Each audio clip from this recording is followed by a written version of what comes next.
Dear listeners, have you ever wondered where the absolute limit of your patience lies? As an emergency room physician, someone who lives right on the border between life and death, I always thought there was no pain I couldn't handle. But I was wrong. My breaking point shattered on one unforgettable night. I was working a late shift in the ER, fighting to save a patient's life near midnight, when two new traffic accident victims arrived. To my shock, it was my husband and my sister-in-law, a woman I genuinely cared for. Seeing them, I didn't cry or scream. I simply managed a cold smile that chilled me to the bone. And then I did something my in-laws still can't believe. That night, like any other on-call in the ER, the air was heavy with the smell of antiseptics, blood, and fear. The rhythmic beep of monitors, the hurried steps of nurses, and the groans of patients blended into a chaotic symphony of life and death. I had just finished suturing a complex wound.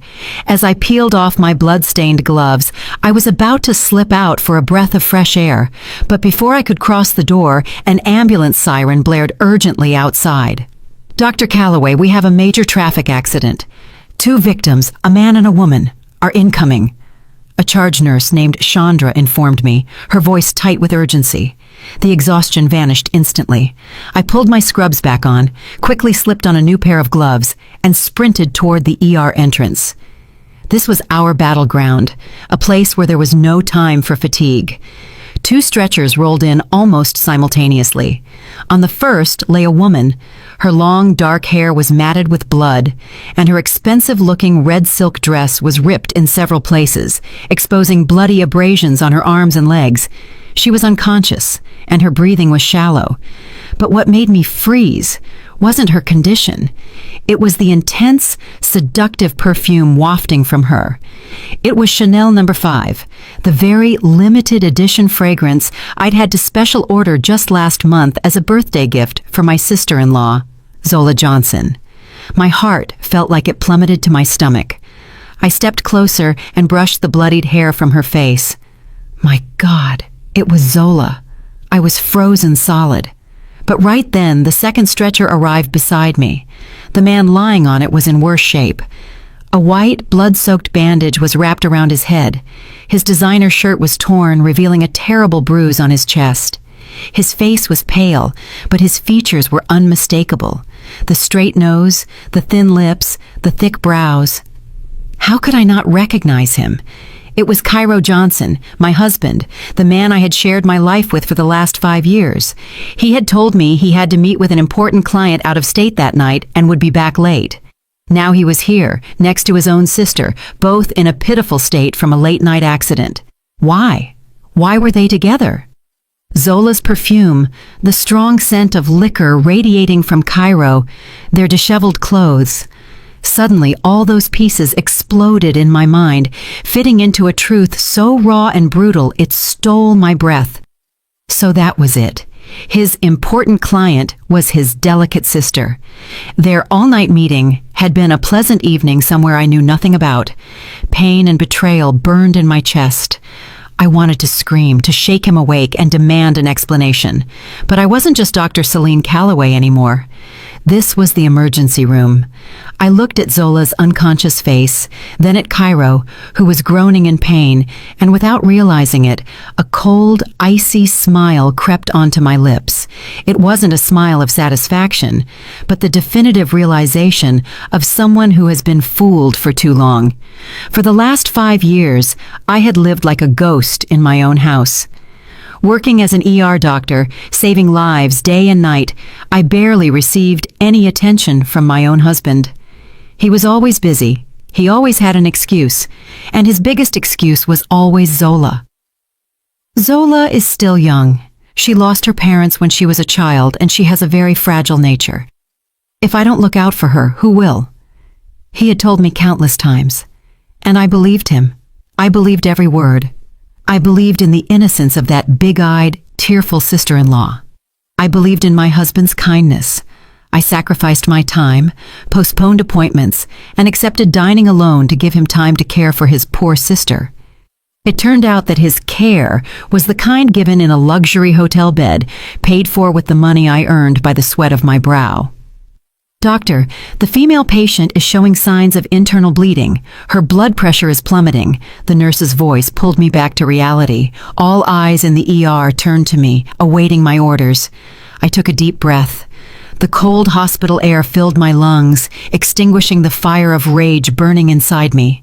I saw these two people, the two who had betrayed me together, lying weakly on the brink of death, and I turned to my team. My voice was terrifyingly clear, cold, and professional. "Prep or two. We will take the female patient first. Her status is more critical. Give the male patient oxygen and IV fluids and take him straight to a head CT scan. I'll get to him later." With that, I turned and began pushing Zola's stretcher toward the operating room with my team, leaving Cairo behind under the perplexed stares of the nurses. They didn't understand. How could a wife be so calm seeing her husband in a serious condition? Why did I choose to save the other woman first? But only I understood. This wasn't a wife's choice. It was a doctor's decision. And more importantly, it was my silent declaration of war, my first act against those who had made a joke of my life. From today, I am rewriting your play. How will this incredible story continue? Will the husband and sister-in-law survive? And most importantly, what will Dr. Celine Calloway do next to claim her justice? Yes, if you, like us, are intrigued and on the edge of your seat, subscribe to the channel and hit the notification bell so you don't miss the next chapter of this drama. Every subscription is a huge support for us to continue creating good and meaningful stories. The heavy OR door closed, isolating me from the outside world and the sight of my husband, motionless on the stretcher. But in that instant, I didn't feel a sliver of concern for him in my heart. Instead, my mind automatically rewound like an old movie 5 years back, to the day I first set foot in that house. The bright operating room lights above my head faded, superimposed by the dazzling sun of a summer afternoon. It was the day Cairo first took me to his parents' house in a quiet neighborhood in Atlanta, Georgia, to introduce me to his family. I remember my nerves vividly. I wore my favorite light blue sundress and firmly held a carefully wrapped gift basket of gourmet goods, mentally rehearsing that I needed to be polite and considerate to make a good impression on my future in-laws. The Cairo of then was the embodiment of everything I had dreamed of. He was tall, handsome, spoke eloquently, and always looked at me with loving eyes.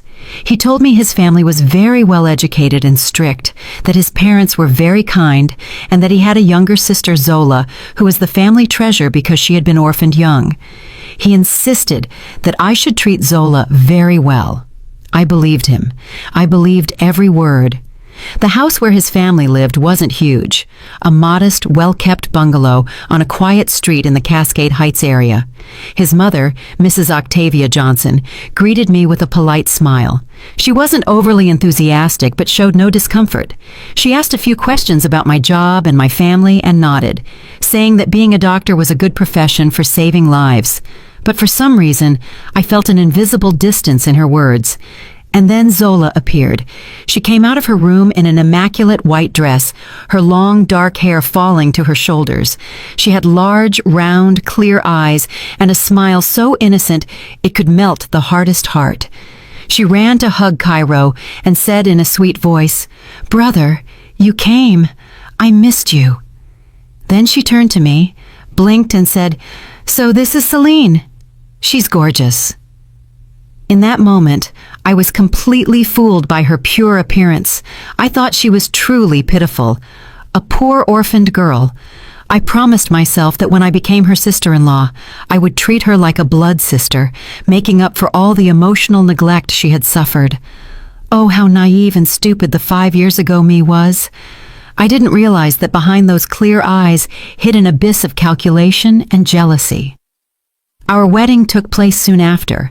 I invested almost all my savings, accumulated over years of work, to prepare a decent wedding alongside Cairo. I wanted his family to feel proud in front of their relatives and friends. On the wedding day, Zola also wore a white bridesmaid dress. She cried buckets when Cairo placed the ring on my finger. Everyone said she was crying tears of joy, seeing her brother find happiness. Only I glimpsed a strange look in her eyes at that moment, a look I would only understand later. It was one of regret and hatred. But the bride's happiness soon made me forget that uneasiness. In my first days as a daughter-in-law, I did everything possible to adapt. No matter how hard the work was at the hospital or how many shifts I had, I would get up at 5 in the morning to go to the market and prepare breakfast for the whole family. No matter how tired I was when I returned at night, I would rush to the kitchen to prepare Cairo and his family's favorite dishes. I bought my mother-in-law the best nutritional supplements and my father-in-law the set of cigars he longed for. I treated Zola better than a sister. New clothes, expensive cosmetics, I denied her nothing. I did all of this without a single complaint. I just wanted to be accepted, to feel the warmth of a family. But all I received in return was indifference. My mother-in-law never praised me. No matter how delicious my food was, she would just eat in silence and occasionally blurt out, "This is a little salty," or "Today's soup is bland." She never asked if my work was hard or if I was struggling. In her eyes, I, a doctor saving lives, seemed to be nothing more than the unpaid maid of the house. And Cairo, my husband, where was he during these moments? He was there. He sat beside me at every meal, but he never said a word in my defense. When his mother unfairly scolded me, he simply bowed his head and ate. When I was exhausted after a long shift, he didn't offer a single word of comfort. He only knew how to say one thing: have a little patience. Mom is like that, but deep down, she loves her daughter-in-law very much. It seemed that all his love was reserved for his adopted sister, Zola. Zola did absolutely nothing around the house. She would get up at 9 or 10 in the morning. After eating, she would retreat to her room, close the door, and spend the day on her phone or out with friends. My mother-in-law always defended her. "Leave her alone. She's just a child. What would she know? Besides, she's always been delicate. She can't do heavy work." Delicate. And I, who had just finished an 8-hour emergency surgery, was a rock. The favoritism became increasingly blatant. Once, I caught a terrible cold with a high fever and couldn't move from bed. I asked Cairo to make me some soup. He said yes and went down to the kitchen. Half an hour later, there was no soup. But Zola came up with a bowl of steaming chicken noodle soup, placed it on the nightstand, and said in her sweet voice, "Sis, drink it while it's hot." It seemed my brother wasn't getting the hint, so I made it. In that moment, I almost cried with emotion. I thought that finally someone in that house cared about me. But that night, passing by my mother-in-law's room, I overheard their conversation. "Mom, see? I told you. You have to let that woman get really sick to snap her into shape. A woman who only thinks about working and can't even prepare a decent meal for her husband. My poor brother." Zola's voice was no longer innocent. It was full of sarcasm. My mother-in-law replied, pleased, "My girl is the best. Come on, tomorrow Mom will buy you a new handbag." I stood outside the door, frozen. The bowl of soup I had held in my hands that morning suddenly turned into bitter poison in my throat. So that was it. It was all an act. They, the mother-in-law and sister-in-law, had been conspiring to portray me as useless in my husband's eyes. I wanted to go in and expose them, but I didn't. I knew that if I did, Cairo wouldn't believe me. He would think I was jealous of his poor sister, that I was petty. I chose silence. I swallowed my tears. I consoled myself by thinking that as long as Cairo still loved me, everything would be fine. But I didn't know that my silence that day was a form of tolerating evil. And so it grew day by day, and on this fateful night it exploded, shattering everything. "Scalpel!" My voice echoing in the OR snapped me out of the painful rush of memories. I looked at Zola's wound, which was still steadily bleeding. The hatred inside me suddenly calmed, leaving only a doctor's sense of responsibility. Her life was now in my hands. But if I saved her, would she repent? Or would it be the start of an even more cruel conspiracy? Zola's surgery lasted over 3 hours. She had a ruptured vessel, causing severe internal hemorrhage. It was a complex surgery that required extreme concentration. And during those 3 hours, I erased every personal feeling from my mind. Before me wasn't the sister-in-law who had betrayed me with my husband, but simply a patient, a life that needed saving. I worked with the utmost professionalism and medical ethics. I meticulously sutured every ruptured blood vessel, stopped the bleeding, and treated the wound with the greatest care. When I finished the last suture, I let out a sigh of relief and felt all the energy drain from my body. The operation had been a success. Zola was out of danger. I walked out of the operating room. The dim hallway light hurt my eyes. As I peeled off the sweat-soaked surgical mask, the cold air hit my face. Just then, a figure lunged at me. Before I could react, a loud slap landed on my cheek. "You witch! What did you do to my daughter?" It was Mrs. Octavia Johnson, my mother-in-law. She was there, her eyes wide and her face contorted with rage. The slap was so sudden and painful that I staggered, but I didn't cry or raise my hand to my face. I simply stood up straight, looked her directly in the eyes, and said in an icy voice, "Your daughter? I just saved her life." Mrs. Johnson was speechless for a moment. She probably didn't expect me to react with such calm. She was accustomed to the submissive and obedient daughter-in-law. This Dr. Celine Calloway, with her sharp gaze and firm voice, was a stranger to her. "You're lying," she stammered. "If you saved her, why did you take so long? You did it on purpose to torture her, didn't you?" I managed a scornful smile. "Ask the Chief of Emergency Services, who was with me during the operation. If I had delayed even a little longer, you probably wouldn't have the opportunity to insult me here right now." Just then, Dr. Sterling Tate, whom I had always considered my mentor and a respected colleague, walked out of the recovery room. He had overheard our conversation and approached with a frown. "Mrs. Johnson, why are you causing this commotion? This is a hospital." Mrs. Johnson shrank a little upon seeing Dr. Tate, but she still pointed a finger at me indignantly. "Doctor, look at my daughter-in-law. Her husband is lying there after an accident, and she doesn't even care. She spent hours in the OR operating on someone else. Where have you ever seen a wife like that?" Dr. Tate looked at me with understanding, then addressed Mrs. Johnson severely. "Ma'am, I believe there's a misunderstanding. The female patient arrived in a much more critical state. Dr. Calloway's decision to prioritize her surgery is completely in line with emergency protocol. She did an excellent job. If it weren't for her, the patient's life would have been in grave danger. You should be grateful to your daughter-in-law." Every word from Dr. Tate was like a cold shower over Mrs. Johnson's rage. She was speechless, unable to retort. Her face turned from red to pale in a pitiful spectacle. She gave me a murderous look and stormed off toward Cairo's room. I watched her leave, feeling not so much satisfaction as an infinite weariness. What had I sacrificed for this family? I worked day and night to cover the expenses of the entire household. I had silently endured their scorn and criticism for the last 5 years, and in the end, in their eyes, I was still an insignificant daughter-in-law, a harbinger of bad luck. The truth is, without me, this family wouldn't be where it is today. I remembered the day we decided to buy a new condo in a good residential neighborhood in the city's north side. Cairo was a simple sales manager, and his salary barely covered expenses. The $75,000 down payment came entirely from my savings, money I had earned with sleepless night shifts and rushed meals at the hospital. But when it came time to sign the deed, Cairo told me, "Why don't we put it in both our names?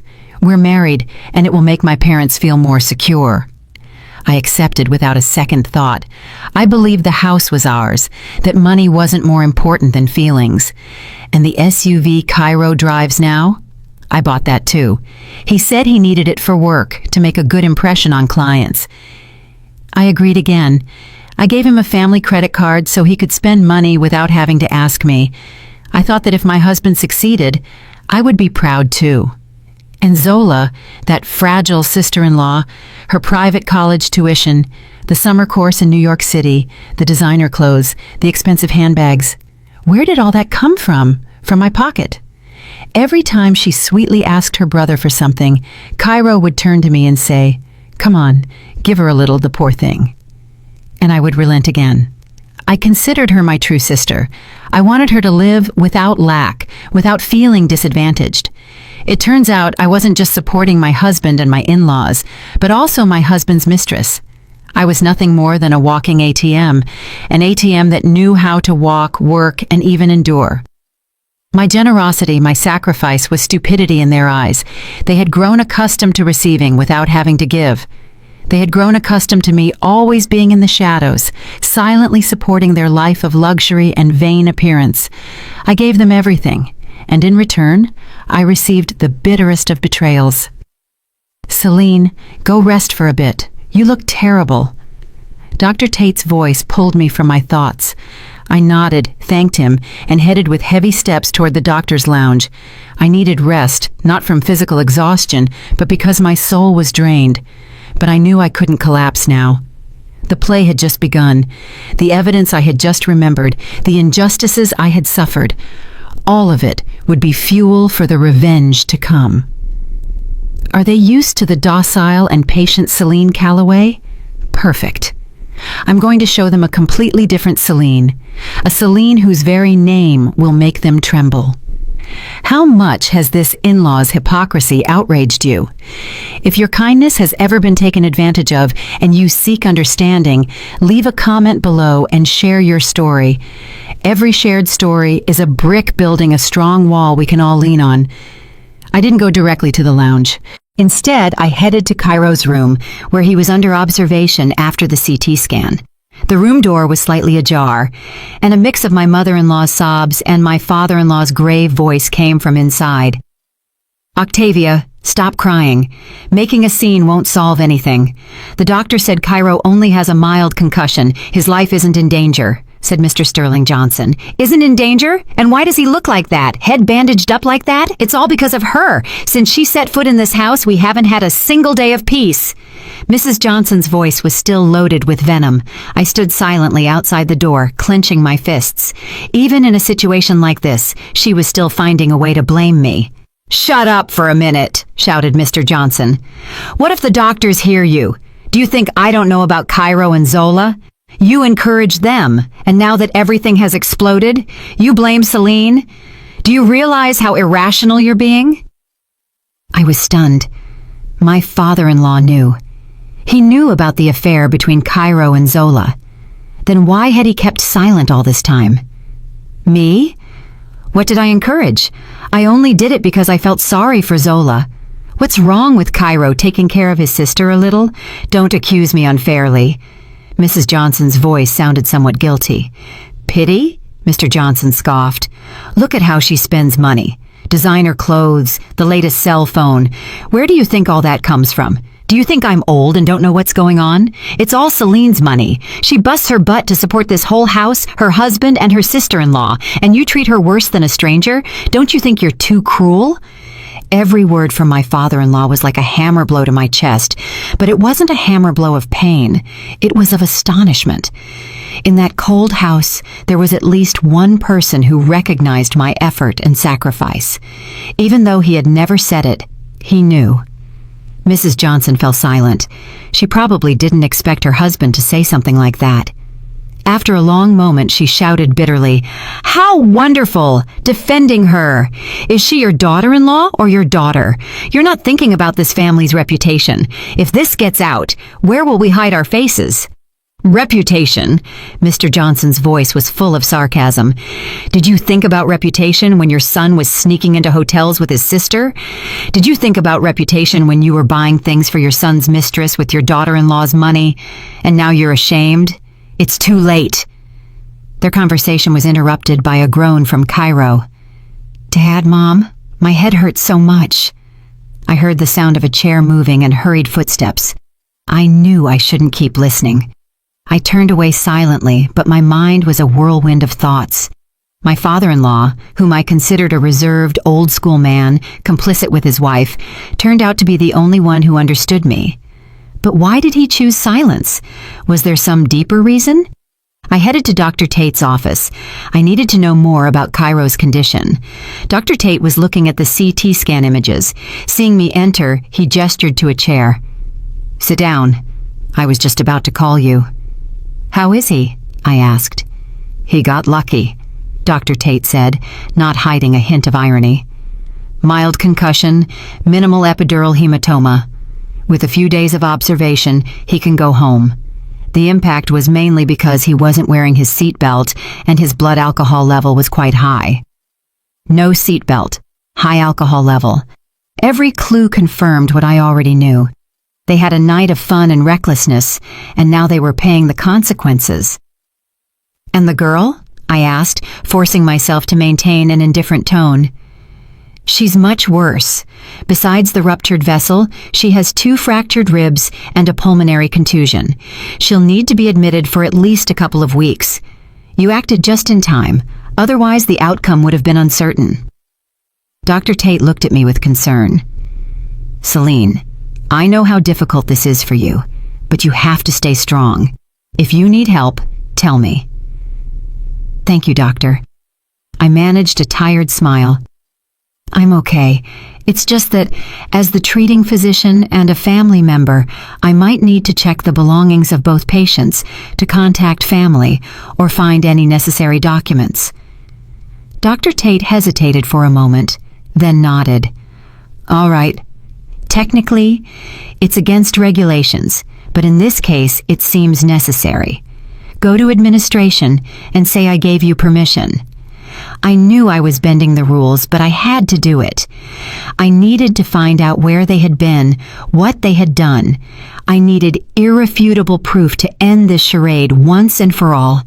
I went to administration. The charge nurse looked at me with a mix of curiosity and compassion. She handed me 2 sealed plastic evidence bags. One was Cairo's, the other Zola's. I took them. They felt strangely heavy. I didn't open them immediately. I took them to the doctor's lounge where no one was and locked the door. I sat down in a chair, took a deep breath, and only then slowly opened Cairo's bag. Inside was the alligator skin wallet I had given him for our 3rd anniversary, his latest iPhone model with a shattered screen and a set of keys. I opened the wallet. Besides his ID and a few credit cards, I found something that chilled my heart. It wasn't a picture of me or a family photo. It was a small picture of Zola at Myrtle Beach in a sexy bikini with a radiant smile. The photo was somewhat worn with pink edges. How long had he been carrying it in his wallet? I felt a surge of anger and disgust, but I suppressed it. I put the photo aside and opened Zola's bag. Inside, there was also a broken cell phone, a designer wallet, and some jewelry. But when I dumped the contents of the bag onto the table, other things spilled out that gave me goosebumps. A hotel room key with the logo of the Serenity Retreat, a luxurious resort just outside Charlotte, North Carolina, an already opened box of the morning after pill, and a receipt. I picked up the receipt. The numbers and letters on it seemed to dance before my eyes. It was an invoice for a 2-day, 1-night stay in the presidential suite, with additional services like wine, a romantic candlelight dinner, and a couple's spa package. The total amount came to nearly $3,000. $3,000. And the payer was Cairo Johnson. Now, everything was too obvious. Everything was exposed. Not only were they meeting in secret, but they were going on romantic getaways with my money. While I was wearing myself out with shifts and family worries, they were living like a real married couple. I sat there amidst the evidence of betrayal. I didn't cry or scream. I only felt a terrifying emptiness. But in that void, an idea, a plan, began to germinate. They were speechless. But I knew this was only the beginning. And what I was about to uncover in their belongings would be the real proof that would chill my blood. I sat motionless in the doctor's lounge. The cold, fluorescent light illuminated the evidence of betrayal scattered across the table. The resort receipt, the pill box, the photo of Zola in Cairo's wallet. Every object seemed to shout, mocking my stupidity of the last 5 years. I had thought the greatest pain was seeing them together, but no. The greatest pain was realizing that the deception had been meticulously planned, executed behind my back, and financed with the money I earned by the sweat of my brow. I no longer felt pain, only an icy rage that seeped into my bones. I wasn't going to let this end so easily. They had hurt me too much. They had to pay a commensurate price. I carefully gathered everything, and with my phone, I photographed every detail of the receipt, the pillbox, and the photo. I knew these would be my sharpest weapons in the battle ahead. I wasn't going to make a scene. I wouldn't show them my anger. I would continue playing the role of the compassionate wife, the generous sister-in-law. I would let them gloat, let them drop their guard, and when they least expected it, I would deliver the final blow. I deleted all the photos I had just taken from the gallery and moved them to a password-protected hidden folder. Then I returned the 2 bags of belongings to administration, saying I hadn't found any useful information. I had to erase every trace. No one could know that I knew everything. I returned to Cairo's room. Mrs. Johnson was still sitting there with a sour expression. Mr. Johnson was silently reading the newspaper. Seeing me enter, Mrs. Johnson eyed me sideways, then turned her head. I didn't say anything either. I quietly approached the bed and checked Cairo's IV drip. He was still asleep. His breathing was regular. Looking at the face that had once made my heart race, I now only felt strangeness and repulsion. I forced a worried expression and asked Mr. Johnson, "Father-in-law, did the doctor say when Cairo will wake up?" Mr. Johnson folded the newspaper and looked at me. There was an apology in his eyes. "The doctor says probably this afternoon. You've been up all night. Why don't you go home and rest a little? We'll stay here." "No, father-in-law." I shook my head and said in a weak voice, "How can I rest easy with Cairo like this? It's better if I stay here in case I can help with anything." I knew I had to stay to play my role perfectly, to show them my loyalty and generosity, and more importantly, to observe and find out more. I wanted to know how they would treat me after all this. That afternoon, Cairo woke up. The first thing he did wasn't to ask about me, but to look around, searching for someone. "Zola? Where is Zola? Is she okay?" he asked, his voice hoarse and full of concern. I felt like an invisible hand squeezed my heart, but I maintained my composure. "Zola is fine. I just operated on her. She's in recovery now, under observation." Hearing me, Cairo let out a sigh of relief. "Thank you. Thank you so much, Celine," he said, taking my hand with a look full of gratitude. But I knew that gratitude wasn't for me, but for saving his mistress. I withdrew my hand silently. "Rest. Don't talk much. You'll get tired." Mrs. Johnson, seeing her son awake, quickly rushed over, happy to ask how he was, but her first question wasn't about her son's health either. "Cairo, tell Mom how you two ended up like this. Did this Celine do something to you to make you mad and leave the house?" I stood there, listening to her words, and couldn't help but laugh internally. Even in this situation, she was still looking for a way to blame me. Cairo seemed baffled. He looked at me sideways, then at his mother. "No, Mom, it was my fault." "Your fault? Nonsense!" Mrs. Johnson snapped. "Don't I know you? I'm your mother. Surely your wife did something wrong. She made you angry, and that's why—" "Mom, stop!" Cairo interrupted her suddenly. It was the first time in 5 years I had seen him do something like that.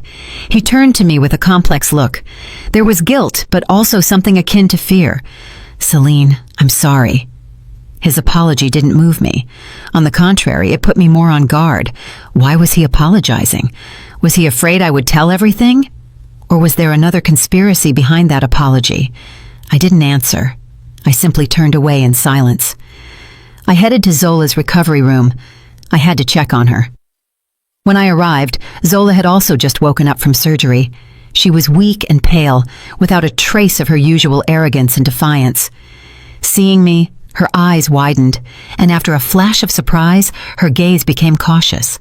"Sis, what are you doing here?" she asked in a thin voice. I pulled up a chair and sat next to her bed. "I came to see if you were dead," I said in an icy voice. Zola turned as white as a ghost. and stiffened. "Sis, what are you saying? Did you hear me correctly?" I smiled slightly. "I asked if you were dead. If not, it's a pity. If you were dead, everything would be much simpler." The fragile expression vanished from Zola's face, replaced by anger. "How dare you?" "Oh, I dare," I interrupted her.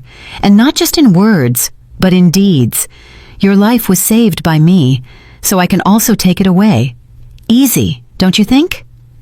I leaned into her face and whispered menacingly in her ear. "Don't think I don't know the beautiful things you and your dear brother have been doing behind my back. The Serenity Retreat, the morning after pill. Do you need me to continue?" Zola's entire body violently trembled.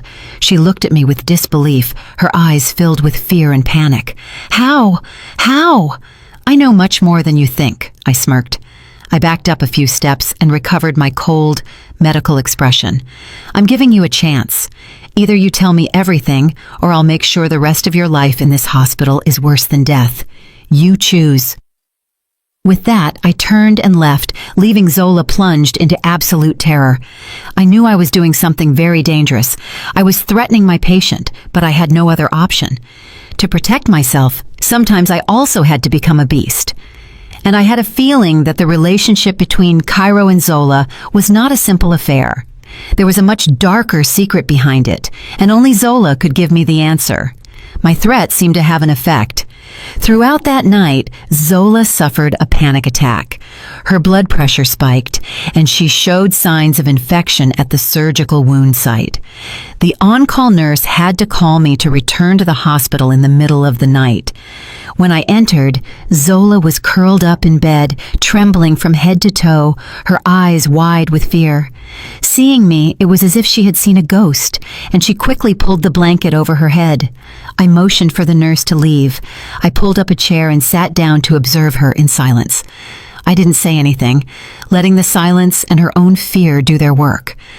After a long time, unable to bear the suffocating silence, Zola peeked her head out from under the blanket and looked at me with pleading eyes. "Sis, please, I'll tell you everything. I'll tell you everything," she pleaded. But I continued to wait in silence. "This isn't just about me and Cairo," Zola began, trembling with fear. "Octavia, your mother-in-law knew everything. She was the one who planned it all." I was stunned. Mrs. Octavia Johnson? My mother-in-law? That woman who always pretended to be strict and moralistic was the one pulling the strings of this sinful relationship? "Continue," I ordered in an expressionless voice. Zola told me everything, shaking. Her relationship with Cairo had started before I married him. They were in love since college, but Mrs. Johnson firmly opposed it because Zola was an orphan and her family wasn't up to standard. She forced Cairo to break up with Zola and marry me, a woman with a stable job, high income, and a normal family, to get a shield and someone to financially support the family. But because she couldn't bear to see her son suffer, she allowed them to continue seeing each other behind my back. She told Zola, "Just be his mistress in the shadows. Don't worry, wait a few years, and once that Celine Calloway gives this house a child, I'll find a way to kick her out so you two can be together officially." Hearing those words, I felt my blood run cold. It was a cruel and perfect conspiracy. They had turned me into a tool, a breeding machine, an ATM. They had used my love and my sacrifice for their dirty plan. They had calculated everything, except for one thing, that I couldn't have children. "And why now?" I asked hoarsely. "Why the rush to go on vacation? Why were you so careless as to have an accident?" Zola hesitated for a moment, then confessed something even more terrible. "Because I was pregnant." Pregnant? That word echoed in my ears like thunder. I looked at Zola's abdomen, still bandaged from the operation. "But you just suffered a ruptured vessel. How come no?" Zola interrupted me in a low voice. "I was almost 3 months along. Because of the accident, I lost it." I jumped up. The chair fell backward with a crash. My entire body trembled violently. I had saved her, but I hadn't been able to save an innocent life that was guilty of nothing. Me, a doctor, didn't know my patient was pregnant. The mother-in-law, your mother-in-law, knew I was pregnant, Zola continued. She was the one who rushed us to go on vacation so I could rest and get away from you. She said that as soon as I gave birth to a child, she would tell Cairo to divorce you, that your assets, the condo, the SUV, would all end up belonging to Cairo and our son. I couldn't listen anymore. I staggered out of the room, leaning on the wall so I wouldn't fall. Everything had crossed the line of my patience. The betrayal, the deceit, the calculation, all taken to the extreme. They not only wanted to take my husband, but also my child, had I had one, and my assets. They were a pack of demons in human skin. I ran to the bathroom and vomited violently. I vomited everything I had in my stomach, and with it, all the bitterness and anger I had suppressed for the last 5 years. When I had nothing left to throw up, I collapsed onto the cold floor and burst into tears. I cried like a child. I cried for my fate, for the baby that never saw the light. I cried for everything. But amidst the sobs, I saw my reflection in the mirror opposite, a pathetic, miserable woman with swollen eyes and a face etched with tears. No, I couldn't collapse like this. I couldn't let them get away with it. I had cried enough. From this moment on, there would be no more tears, only hatred and a ruthless plan for revenge. I stood up, washed my face, and stared intently into my eyes in the mirror, bloodshot but now sharp. Celine Calloway, you have to live. You have to live to make them pay. And I knew that to carry out that plan, I couldn't do it alone. I needed an ally. And at this moment, the only person I could trust, the only person with the strength and understanding to help me, was my father-in-law, Mr. Sterling Johnson. Mrs. Johnson had calculated everything, but she had made one fatal mistake, underestimating her husband's silence. The story has reached its tensest point. Will Celine's revenge plan succeed? And what will her father-in-law's role be in this war? If you're looking forward to this exciting turn of events, subscribe to the channel now to be the first to see the next chapter. Your support is the engine that drives us to continue this story. The next morning, I woke up with an unusual mental clarity. The crying from the night before seemed to have washed away all the weakness and doubt inside me. Now only one goal remained in my mind: making those who had hurt me pay. I knew that to confront someone as cunning as Mrs. Johnson, hatred wasn't enough. I needed a perfect, seamless plan, and for that, I needed the help of my father-in-law, Mr. Sterling Johnson. Taking advantage of Mrs. Johnson being out running errands, I waited until noon to visit Cairo's room. Mr. Johnson was sitting there quietly peeling an apple for his son. Seeing me enter, he looked up with a slight surprise in his eyes. I didn't say anything. I simply pulled up a chair and sat across from him. "Father-in-law," I began, my voice calm and clear, "I need to talk to you." Mr. Johnson put down the knife and the apple and looked at me intently.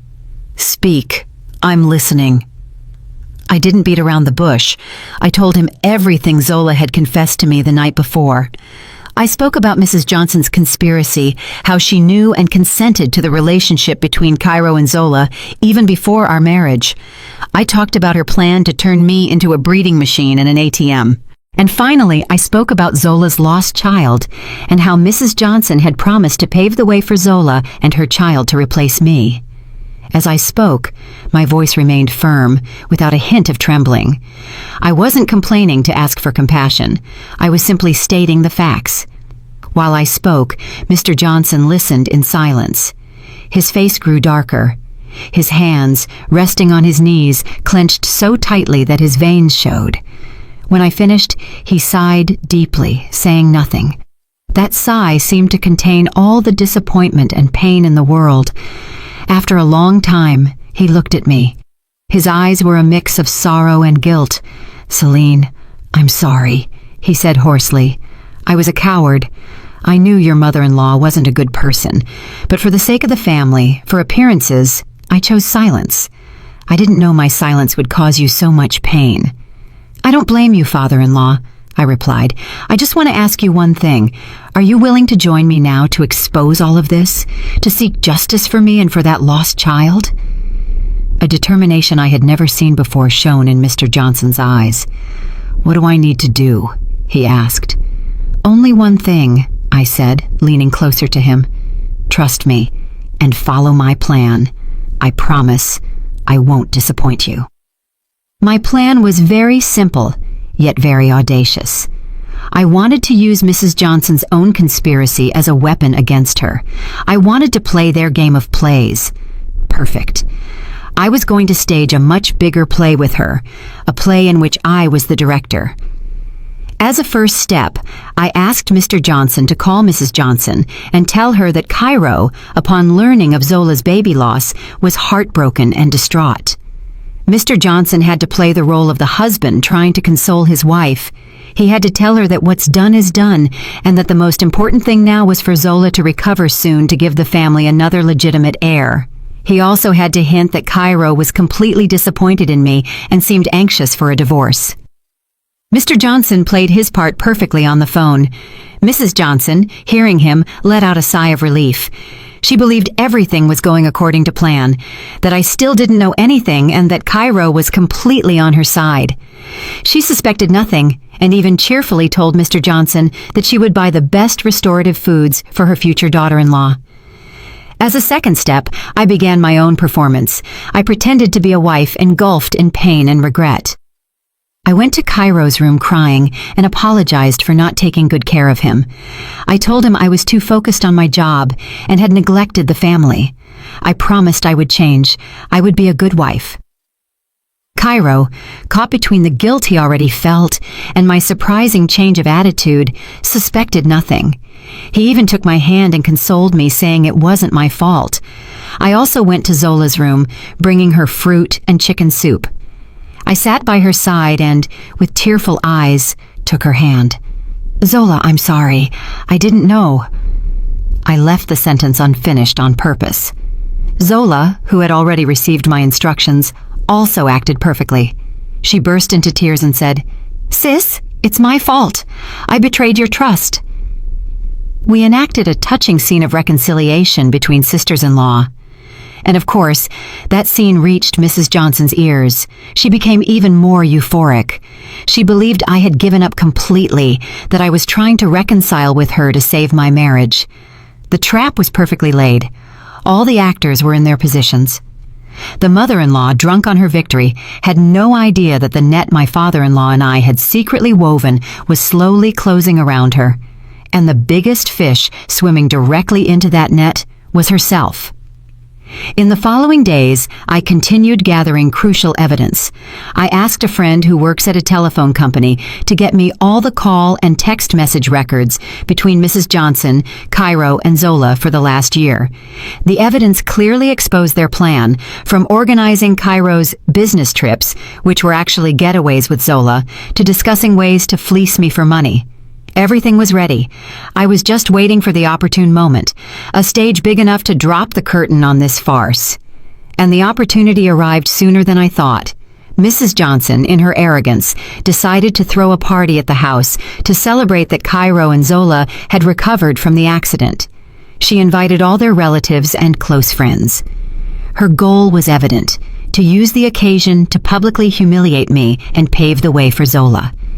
She didn't know that the party she had so carefully prepared would be the stage I had been waiting for. It would be the place where all the dirty secrets would come to light. The party took place on a Saturday night in the same house that I had helped pay for with a small fortune. The house was lavishly decorated, the lights shone, and the atmosphere was bustling. Mrs. Johnson, in a dark red velvet suit, strolled around, greeting everyone with a triumphant smile. She looked like a queen presiding over a victory banquet. Cairo and Zola had also been discharged.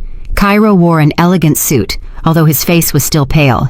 He walked beside me, occasionally saying a word of interest, playing the role of the repentant husband perfectly.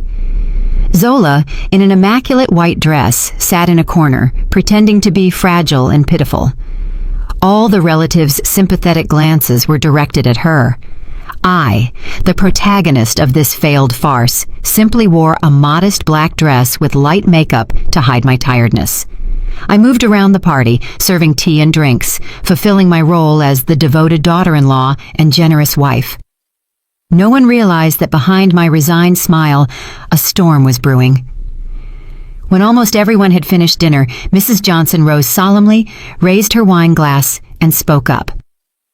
Today, on behalf of my family, I want to thank everyone who has come from afar to share our joy. Recently, our family went through a great scare. My son and my adopted daughter suffered an unfortunate accident, but thanks to the blessing of our ancestors and the help of heaven, both have overcome the crisis. She paused and looked at me arrogantly. I also take this opportunity to thank my daughter-in-law, Celine Calloway. Although there have been some misunderstandings in their marriage, in these difficult times, she has cared for and treated her husband and sister-in-law with great devotion. She is a truly dutiful daughter-in-law. The room erupted in applause. People looked at me with admiration, praising my tolerance and generosity. Mrs. Johnson smiled triumphantly. She had successfully built the image of a reasonable mother-in-law, of a harmonious and happy family. I had become a tool to enhance her own reputation, but she didn't know that her play was about to end. When almost everyone had finished eating, Mrs. Johnson rose again. This time, her voice was slightly more serious. "Friends, today, besides celebrating my children's recovery, I have another important announcement to make." The room fell silent. She cleared her throat and looked directly at me. "The relationship between Cairo and Celine has suffered many cracks recently, and both are exhausted. I believe the time has come for them to let each other go." Let each other go. Those 4 words, although she said them softly, sounded like a pre-pronounced sentence. People began to whisper. She raised her hand to silence them. "But our family is a decent family. Celine has been our daughter-in-law for 5 years, and even if she hasn't had any merits, she has worked hard.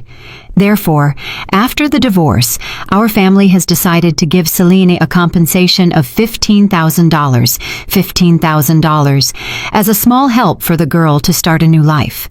And this house where the couple lived is our family's property, so naturally, Cairo will continue managing it." $15,000 and the house was their family's property.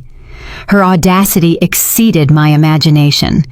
The condo I had bought with over $75,000 had now become her family's property, and my 5 years of effort, money, and youth were only worth $15,000. I saw Zola's mocking smile and Cairo's triumphant look. They were waiting for me to cry, beg, or make a scene. But I didn't. I slowly stood up, stepped forward, and faced everyone. I didn't look at Mrs. Johnson, but directly at my father-in-law, Mr. Sterling Johnson, the last remaining conscience in this family. Father-in-law, uncles, aunts, everyone. I began to speak. My voice wasn't loud, but it clearly resonated throughout the room. "May I say a few words?" Mrs. Johnson tried to interrupt me, but Mr. Johnson raised his hand to stop her. "Speak," he said. "I appreciate my mother-in-law's generosity." I turned to Mrs. Johnson. A cold smile appeared on my lips. $15,000 is a lot of money, but I don't think I'll need it because... I paused, surveyed everyone, and then continued with a firm voice. "Because all my fortune, my husband's, and probably this whole family's, is about to vanish down to the last penny." The entire room erupted in commotion. People looked at me with disbelief. Mrs. Johnson shouted, "What are you saying? Have you gone crazy?" "I haven't gone crazy," I replied. My voice was frighteningly calm. "I'm just speaking the truth. A truth I believe everyone here needs to know." I turned and signaled to someone no one expected. The living room door opened, and none other than Dr. Sterling Tate walked in with his white coat. Behind him followed 2 uniformed Fulton County police officers. The festive atmosphere of the party froze instantly. Everyone was speechless. They didn't understand what was happening. The appearance of Dr. Sterling Tate and the two police officers turned the family party into an impromptu courtroom. All eyes shifted from surprise and curiosity to confusion and fear. Mrs. Johnson was the first to react. She jumped up, pointed a finger at me, and shouted in a high-pitched voice, "You! Why did you call the police? Do you want to cause a scandal here?" "No, I didn't come to cause a scandal," I replied with the same surprisingly calm voice. "I only brought some people to testify to the truth." Dr. Tate stepped forward. His face was solemn. "Good evening, everyone. I am Sterling Tate, Chief of Emergency Services at Fulton University Hospital. Today I'm not here as a doctor, but as a witness." He turned to Cairo and Zola, who were sitting frozen in their chairs. "Mr. Cairo Johnson, Ms. Zola Johnson, do you remember me?" Cairo and Zola bowed their heads, not daring to look at him. Dr. Tate continued, "Both of you were taken to the hospital after a traffic accident, but blood tests revealed that Mr. Johnson's blood alcohol level exceeded the legal limit. You drove while intoxicated, endangering your life and the lives of others. It is a crime that carries criminal responsibility." One of the police officers beside him nodded, confirming, "We have enough evidence to press charges. Mr. Johnson will have to assume legal responsibility for his actions." Mrs. Johnson staggered and almost fell. She never would have imagined that the accident she considered simple bad luck would have legal implications. But that was only the beginning. I stepped forward and took a stack of papers from Dr. Tate's hand. "Friends," my voice resonated. "My husband driving drunk may have been a momentary mistake, but there are other systematically calculated mistakes that cannot be forgiven." I held up the Serenity Retreat receipt. "This is the receipt for the romantic getaway of my husband and my sister-in-law, Ms. Zola Johnson, just before the accident. The total cost was nearly $3,000, paid with the family credit card I gave my husband, linked to my bank account." Murmurs arose. People looked at Cairo and Zola with contempt. "And that's not all," I continued, pulling out the bank statements I had prepared. "Over the past year, my husband has been secretly transferring money from our joint account to a secret account in Zola Johnson's name. The total exceeds $50,000. $50,000. This money was used for Ms. Johnson to buy luxury items, travel, and pay the down payment for a luxury apartment. All with the money I earned by the sweat of my brow." You're making this up," shouted Mrs. Johnson. "That can't be." "Made up or not, these numbers don't lie," I replied, placing the statements on the table. "If my mother-in-law doesn't believe me, she can check directly with the bank. And more importantly," I paused and stared intently at Zola, who was trembling. "Perhaps that money was for the expenses of the heir this whole family was waiting for. Right, Zola?" My words were like a bomb in the middle of the room. Everyone gasped, unable to believe what they were hearing. Zola pregnant with Cairo's child? Mrs. Johnson looked at her son and then at Zola in disbelief. She knew they were seeing each other, but perhaps not even she knew about the pregnancy. Zola burst into tears and buried her face in the table. Her silence was the most eloquent confession. In that moment, another woman among the crowd stood up. She was Cairo's cousin's wife. She approached Zola and said with a compassionate voice, "Zola, is it true? Tell us all." Then she turned to me. Her eyes were full of apology. "Celine, I'm sorry. I knew about Cairo and Zola for a long time. I tried to stop them several times, but they wouldn't listen. I wanted to tell you, but I was afraid of breaking up the family." My cousin-in-law's confession was like another stab in my already shattered heart. Not just the in-laws, but other relatives also knew. They had hidden it together. They had taken me for a fool together. But there was no time for sadness anymore. I had to finish this play. I looked at Cairo, who was sitting like a stone statue without a single word of explanation or apology. "Cairo," I called his name in an icy voice. "Don't you have anything to say?" Cairo raised his head and looked at me with empty eyes.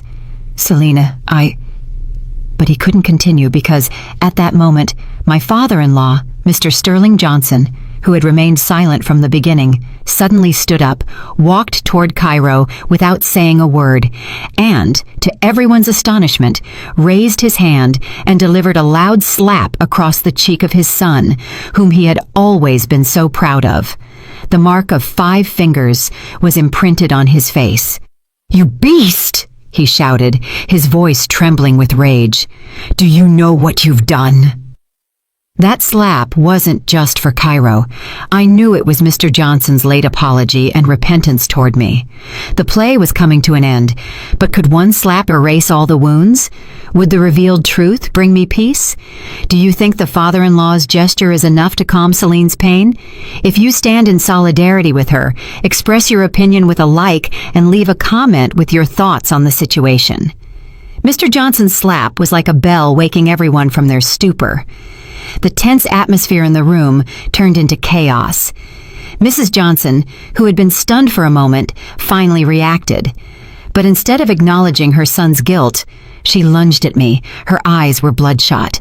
"It's all your fault, you barren woman. If you had given this house a grandchild, Cairo wouldn't have looked for another woman." Her cruel words were like poison, rubbing salt into the deepest wound of my heart. For the past 5 years, Cairo and I had visited countless fertility clinics. The doctors said we were both healthy, that the time simply hadn't come yet. I silently endured the pressure from my in-laws. I drank countless bitter herbal concoctions in the hope of having a child, and now that legitimate desire was turned into my sin, the excuse for her son's infidelity. "Mom!" Cairo shouted. It was probably the first time in his life he had raised his voice at his mother, but Mrs. Johnson had already lost her mind. She continued insulting and humiliating me with the most hurtful words. "I'm telling you, don't think you've won. Do you think you've won by unmasking Zola? She was pregnant with my son's child. You're nothing but a barren woman. You'll be kicked out of this house soon." Just then, a grave and powerful voice resonated, quieting all the noise. "You shut your mouth right now." It was Mr. Sterling Johnson. He approached and stood in front of me, confronting his wife. His face was red with anger. "You've had enough. Do you still consider yourself a human being? Celine has endured you and this whole family for 5 years. Isn't that enough? And now you have to step on her wounds? You're taking her side?" Mrs. Johnson stammered. "She's the daughter-in-law. It's normal for her to endure. Who told her she couldn't have children?" "She can't have children?" Mr. Johnson managed a bitter smile. That smile contained deep sadness. "Are you sure it's her fault, or is it because of your precious little son?" Mr. Johnson's words plunged the room back into silence. Everyone was bewildered, not understanding what he was referring to. Mrs. Johnson was also stunned. What do you mean?" Mr. Johnson didn't answer his wife. He turned to Cairo, who was hunched over and trembling. "Cairo, speak. Tell everyone here the truth. How many years have you been deceiving everyone, including your wife? The time has come for you to face your cowardice." Dad, Cairo stammered. His face was chalk white. He raised his head and looked at me. In his eyes, I saw extreme desperation and shame. "Dad, please!" Mr. Johnson, determined not to give him an escape, said firmly, "If you don't speak today, don't call me father again." Under his father's pressure, and perhaps out of years of accumulated guilt, Cairo finally broke down. He knelt on the floor and burst into tears like a child. "It's my fault. It's all my fault," he said between sobs. I can't have children." That confession was like a bolt of lightning, leaving the entire room in shock. Mrs. Johnson staggered. She grabbed the arm of a chair, her eyes wide with disbelief. What did you say? Repeat it." 3 years ago, test results confirmed that I am infertile due to complications from mumps I had as a child, Cairo continued, crying. His voice was choked. "I didn't have the courage to tell anyone. I was afraid that Mom would be disappointed, that Celine would leave me. So I hid it from everyone." I stood there, listening to his words, feeling the world spin around me. Infertile. He was infertile, and for all these years, he had let me bear the pressure alone. He had made me believe it was my fault. He had allowed his mother to blame and humiliate me. He was an unforgivable coward. But then, an even more terrible question crossed my mind. If Cairo was infertile, whose child was Zola carrying? I turned to look at Zola, who was sitting stiffly in her chair, her face as white as paper. Everyone seemed to be thinking the same thing. All eyes were fixed on her. Mrs. Johnson opened her mouth, her voice trembling. "Zola, the child you were expecting wasn't Cairo's?" Zola didn't answer. She just shook her head vigorously as thick tears rolled down her cheeks. The air in the room became unbreathable. One secret had been revealed, only to give way to an even more monstrous secret. It seemed this play was not over yet. It had dark corners and truths that no one had anticipated, and I knew that to unveil the last secret, I had to do one thing that would decide the fate of everyone in that room. Cairo's confession changed everything. The fact that he was infertile was not only a shock to his family, but also posed a huge, terrifying question. If it wasn't Cairo's child, whose was the child Zola was expecting? All attention, all looks of suspicion and accusation were now focused on Zola Johnson. She was huddled in her chair, her face soaked with tears, trembling like a leaf in the wind. She didn't dare raise her head to look at anyone. "Speak! Tell me whose child it is!" Mrs. Johnson was the first to break the silence. She lunged at Zola, grabbed her hair, and screamed like a wounded animal. "You have deceived our whole family! Which bastard did you sleep with behind my son's back?" Zola only cried and pleaded. "No, ma'am, no, please!" Mr. Johnson and some relatives rushed to separate Mrs. Johnson. The room was plunged back into chaos. In the midst of that frenetic scene, I was the only one who remained calm. I no longer hated Zola. Instead, I felt pity for her. She too was a victim, a chess piece in Mrs. Johnson's game and Cairo's cowardice. But compassion did not mean forgiveness. The truth had to come out. I walked up to Zola and sat next to her. I didn't yell or accuse her. I simply placed a hand on her shoulder and said in a soft but firm voice, "Zola, look at me." Zola slowly raised her head. Her swollen eyes, full of fear, looked at me. "I don't blame you," I told her. "I know you've suffered a lot too, but you can't keep silent anymore. You have to tell the truth, not just for yourself, but also for the child you were carrying. He's not to blame. He has the right to know who his father is." My words seemed to touch the last thread of conscience Zola had left. She looked at me, then at Cairo, who was on the floor, and then at Mrs. Johnson, who was being held by others. Finally, as if gathering all her courage, she took a deep breath. "It was Mr. Sterling." The words Mr. Sterling were barely a whisper, but their impact was like that of an atomic bomb. The room fell into an unearthly silence. Everyone looked in disbelief at the father-in-law, Mr. Sterling Johnson, the patriarchal, dignified man who moments before had defended me and reprimanded his son. "You're lying to me!" shouted Mrs. Johnson hoarsely. "How dare you slander your father-in-law?" "I'm not lying." Zola burst into tears. "It's the truth. Mr. Sterling, he—" She couldn't continue. She just buried her face and wept. Mr. Sterling Johnson froze like a statue. His face turned from red to white. He grabbed the table, staggering so as not to fall. "No, it can't be," he muttered powerlessly. I myself couldn't believe what I had just heard. It was too absurd. It surpassed all imagination. It had gone from being a story of common infidelity to a terrible tragedy of incest. But then, I remembered small details I had previously overlooked. I remembered the times Mr. Johnson looked at Zola in a strange way. It wasn't the look of an adoptive father at his daughter. I remembered the times he bought her expensive gifts for no apparent reason, and I remembered the conversation I had overheard between Mr. Johnson and Mrs. Johnson when he said, "Do you think I don't know about Cairo and Zola?" At that moment, I thought he only knew about their affair. But perhaps he knew more.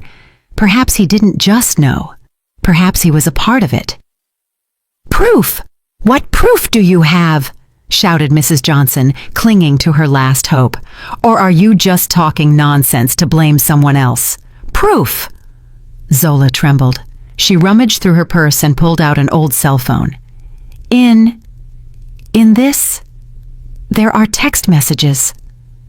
Just then, Mr. Johnson, who had been motionless, suddenly moved. He lunged at Zola to snatch the phone from her. "Give me that, you shameless girl. Do you want to ruin this whole family?"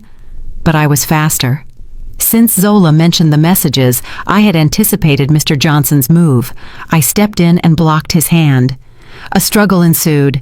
The phone flew out of Mr. Johnson's hand and fell into mine. I caught it midair. "Don't you dare dream of it!" roared Mr. Johnson, lunging at me like a beast. But Dr. Tate and the two police officers intervened in time. They had been waiting just outside the door. "At my request, Mr. Sterling Johnson, calm down," one of the officers ordered, holding his arm firmly. "Any act of obstruction of justice will be punished by law." Mr. Johnson struggled powerlessly.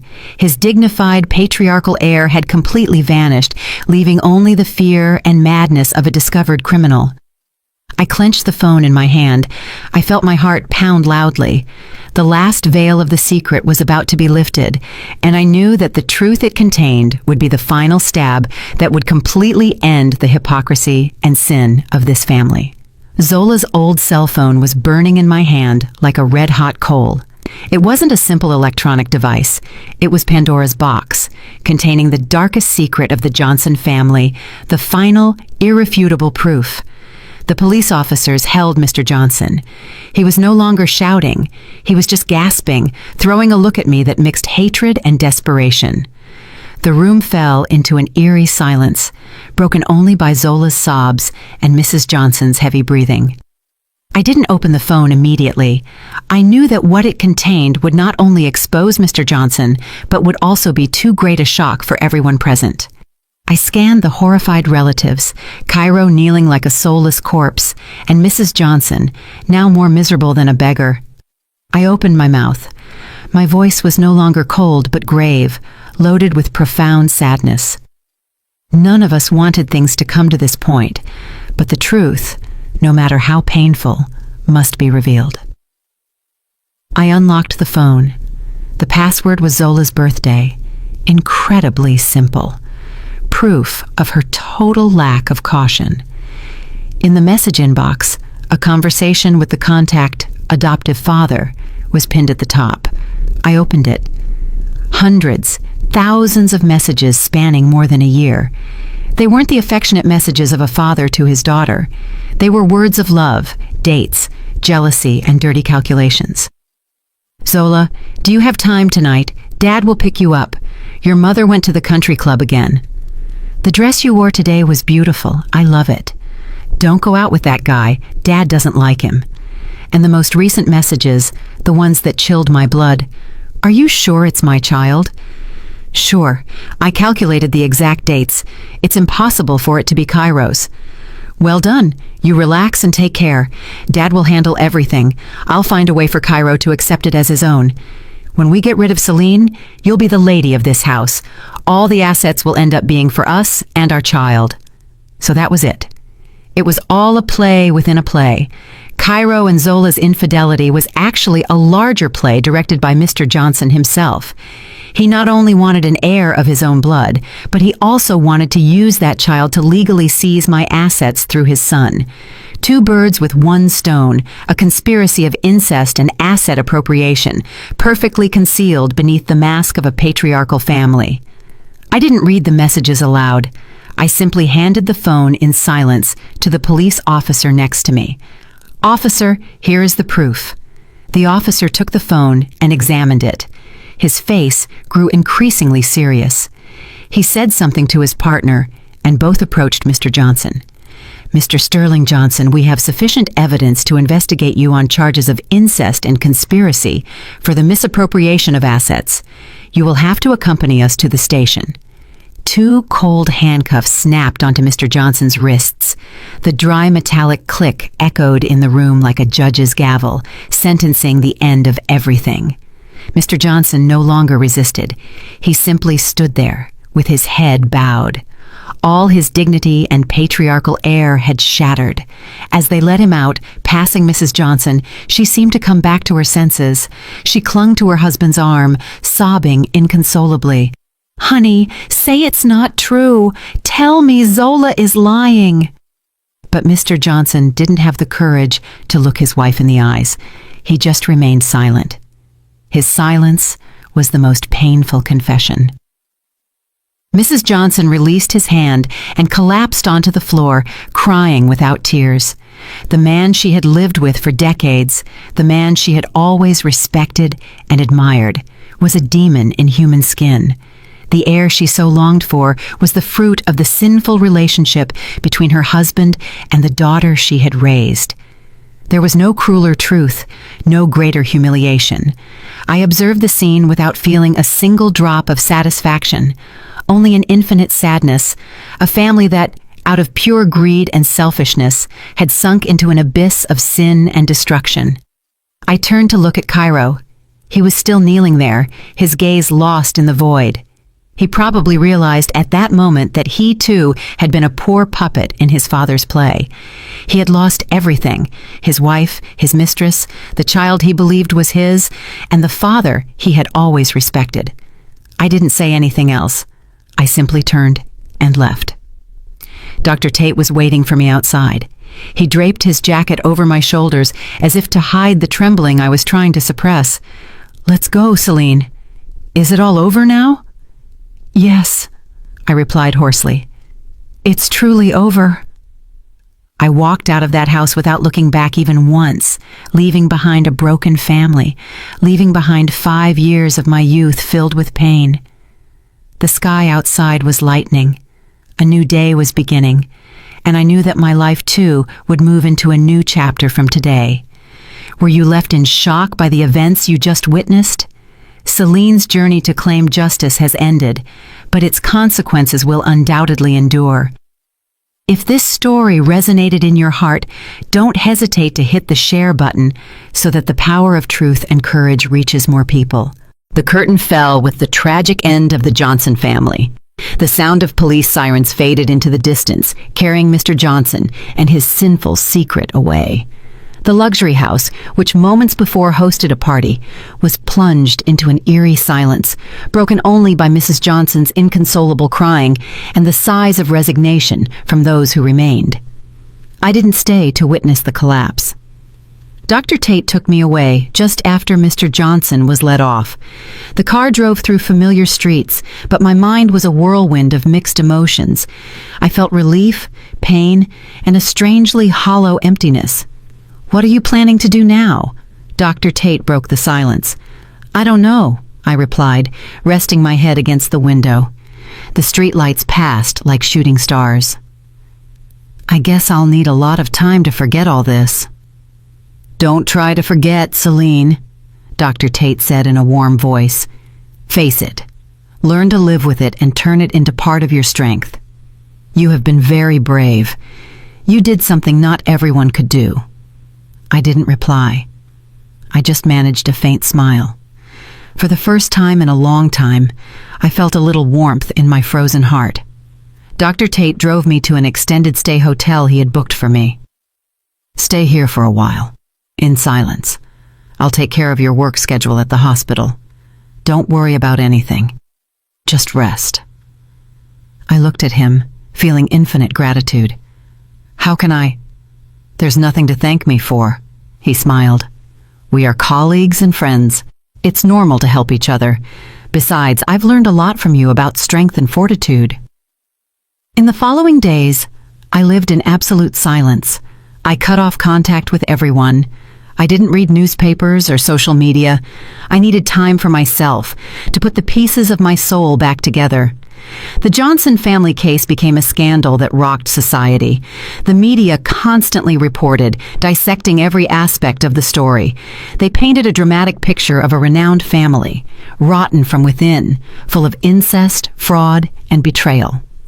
My name was also constantly mentioned, but with a completely different image. They called me the Iron Wife, the Rose with Thorns, a symbol of the woman who rises against injustice. But those titles didn't interest me. The only thing that mattered to me now was my future. Where to go? Where to return? Should I continue practicing medicine? Thousands of unanswered questions. A week later, my lawyer came. He brought good news. Dr. Calloway, Mr. Johnson has accepted the divorce on the terms we proposed. He waives all rights to the condo and other assets. Furthermore, he will pay a considerable sum as compensation for emotional damages. Why did he accept so easily? I was surprised. Because he had no other option, the lawyer explained. After his father's arrest, his family has collapsed. His mother is admitted to a psychiatric facility from the shock, and the family business is on the brink of bankruptcy. He has neither the spirit nor the money to continue with litigation. Besides, with the evidence we have, he would certainly lose in court. Thus, my marriage ended quickly and cleanly on paper. But the wounds on my heart would probably never fully heal. At the same time, I also received news about Zola. After everything came to light, she went to live with a distant aunt. I didn't know what decision she would make about the child she was expecting, and I didn't want to know. Her life no longer had anything to do with mine. Time flew by. 1 month, 2, half a year. Slowly, I regained my balance. I returned to work at the hospital. The emergencies, the lives hanging by a thread, made me realize that my pain, no matter how great, was just a grain of sand in the desert of life. There were people much more unfortunate than I was, and there were more meaningful things to do than to remain anchored in the past. I threw myself into work as a form of healing. I participated in training courses to improve my specialty. I took charge of the most difficult and complex cases. My dedication and talent were recognized. Soon after, I was promoted to Assistant Chief of Emergency Services. My life gradually entered a new orbit. A life without Cairo, without in-laws, without deception or calculation, just work, good colleagues, and peaceful days. Sometimes I thought of Cairo, but not with love or hatred, but as one remembers a stranger who has passed through one's life. I learned that after the divorce and the family's bankruptcy, he had to sell the house and the SUV to pay debts. He started over from scratch, with a tough and difficult life. That was his price for his cowardice and betrayal, and I found peace.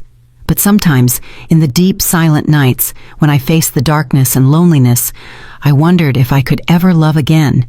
Could my heart, once broken into 1,000 pieces, beat again? There was no answer. Perhaps I needed more time, but one thing was clear.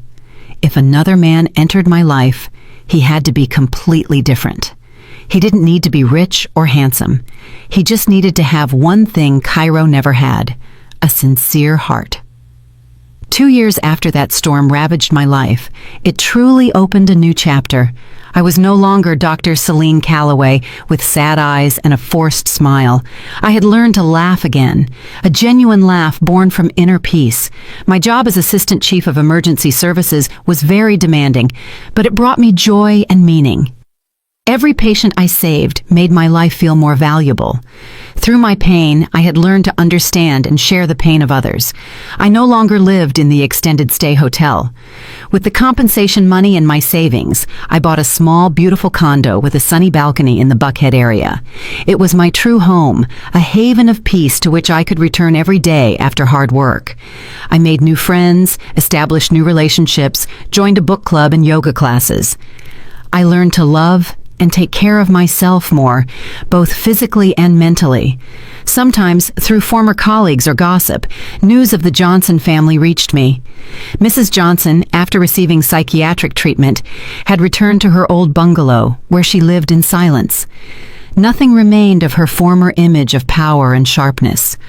Only a lonely old woman. Mr. Johnson received a sentence commensurate with his crimes, and Cairo was still struggling to make a living. Someone said they had seen him working as a delivery driver, another as a concierge in a building.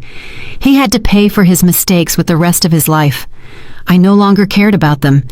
The past was truly behind me. I had forgiven, not for them, but for myself, to stop carrying the weight of hatred, to live a light and serene life. And then, one beautiful weekend afternoon, something unexpected happened. I was in a bookstore, picking out some new medical texts, when I heard a deep, warm voice beside me. "Dr. Calloway, what a coincidence to find you here." I turned, a little surprised. It was Dr. Sterling Tate. Instead of his white coat, he was wearing a simple shirt and jeans. He looked much younger and more relaxed than at the hospital. "Hello, doctor," I smiled. "It's a small world." "Do you enjoy reading?" he asked, pointing to the books I was holding. "Yes, it's been a habit since I was a child." We started talking, not about work or patients, but about books, music, and common hobbies. I was surprised to discover that he was not only an excellent doctor and a respected chief, but also a very interesting man with deep knowledge and a delicate sensitivity. The conversation lasted longer than expected. When we left the bookstore, the sky was already getting dark. "May I buy you a coffee?" he suggested with a somewhat shy look. I hesitated for a moment. It was the first time in a long time I had been alone with a man. My heart seemed to have frozen after that storm. But seeing his sincere and warm gaze, I nodded silently. "Yes, of course." We sat in a small coffee shop with a bougainvillea vine. The light of the sunset filtered through the leaves, creating a romantic scene. He talked to me about his family, his dreams of youth, and the pressure of being a doctor. I, for the first time, opened up and shared my thoughts and plans with him. Between us, there was no awkwardness or the distance of boss/employee, only the complicity of two souls who had been through a lot. As we said goodbye, he walked me to the parking lot. "Celine," he said, calling me by my first name, no longer Dr. Calloway. "I know it might be too soon, but would you give me the opportunity to get to know you better?" His sudden confession made my heart race. I was speechless, unsure what to answer. I was afraid of being hurt again. But then I remembered my mother's words. "Don't close your heart because of people who aren't worth it." I raised my head and looked at him, at his eyes full of anticipation and hope. "I need time," I replied. "I'll wait," he said without hesitation. "I'll wait until you're ready."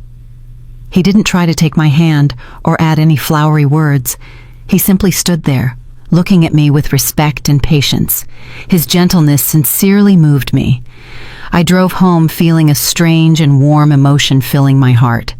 Maybe happiness hadn't completely abandoned me. Maybe after the storm came the calm. And maybe it was time to give myself the opportunity to be loved again. One door had closed, but another was opening wide. And I knew that behind that door, a good man was waiting for me. Has Celine's journey to regain happiness restored your faith in good days after the storm? If this story has brought you faith and hope, don't hesitate to leave a meaningful comment to express your emotions. Every word of encouragement will be a flower sent to strong women like Celine. The relationship between Dr. Tate and me didn't develop hastily. It was like a small stream, flowing softly and naturally into my life. He didn't give me expensive gifts or ostentatious bouquets of flowers. He simply stayed by my side in silence, taking care of me with the smallest gestures. A hot cup of coffee in the morning after an exhausting night shift, a good book he knew I would like, or simply a message of encouragement at the right time. He never asked me about my past, but I knew he understood everything. He respected my pain and gave me space to heal on my own. His gentleness and patience slowly melted the ice in my heart. I started to open up more, to share more of my thoughts and dreams with him, and I realized that by his side, I always felt at peace. I could be myself. A year after our reunion at the bookstore, on a warm winter evening, he took me to a small restaurant on a rooftop in Midtown Atlanta. From there, the entire city was lit up. Under the romantic candlelight, he pulled a small velvet box from his pocket. He didn't kneel or utter grandiloquent words.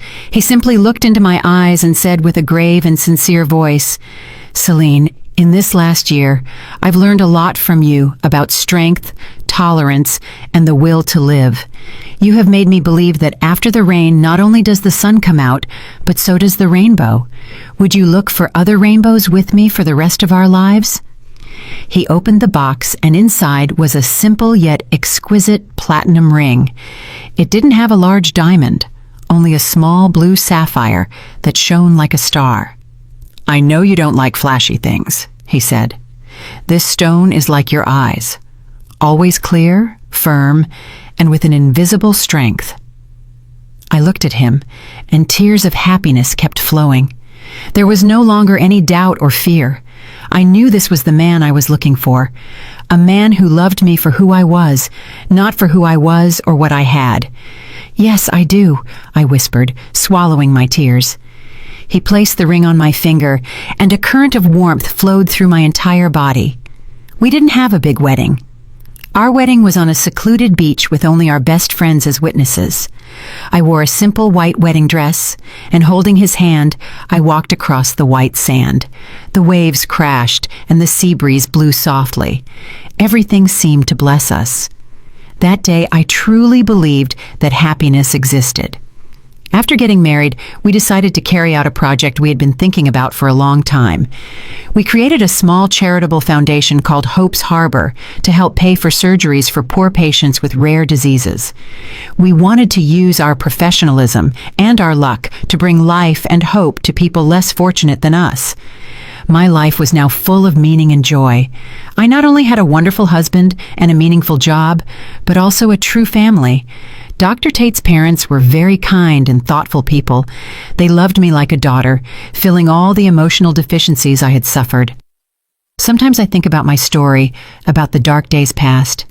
The pain is still there like a faint scar that will never disappear, but it no longer hurts. I am grateful to the past because that past has turned me into the person I am today. A stronger, more mature Celine who values happiness more. And I want to send a message to all the women who have faced, are facing, or will face the storms of life. Never give up. Never lose hope. Believe that after every storm, the sun will rise again. And somewhere, a good man, a true happiness, will always be waiting for you.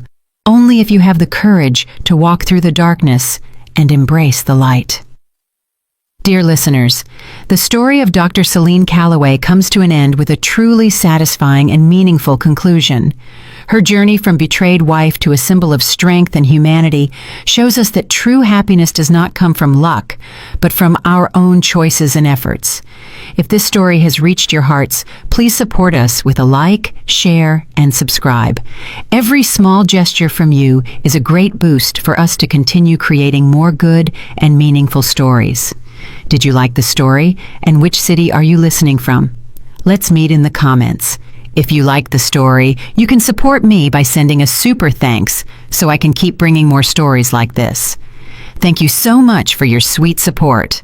I'm looking forward to your comments on the story. On the screen, you can see 2 new life stories that I highly recommend. There's so much more on my channel. Don't forget to subscribe. See you in the next life story with love and respect.